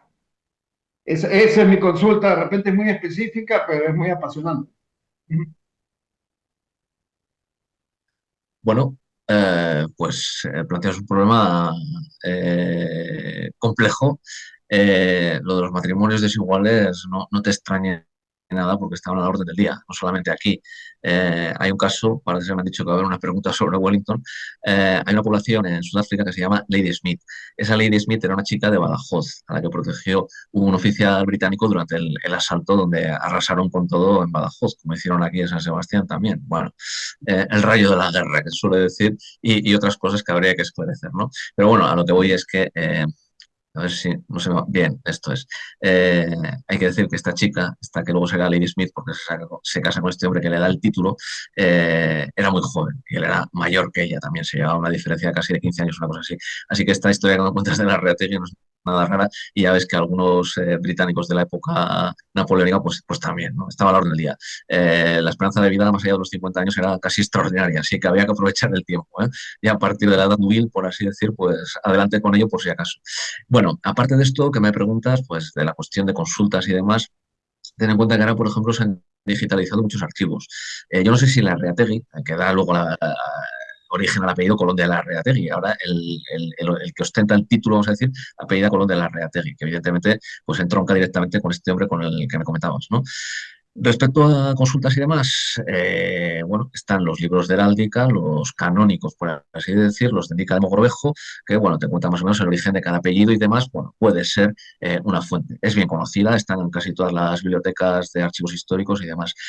Consultas, un buen camino para empezar puede ser o bien consultar a las sociedades de heráldica, tienes la matritense, por ejemplo, sería cuestión de que os pusieseis en contacto con la matritense y ya os pusieseis en contacto con otra más específica, por así decir. Hay genealogistas expertos que pueden hacer toda esta labor de registro de archivos y demás.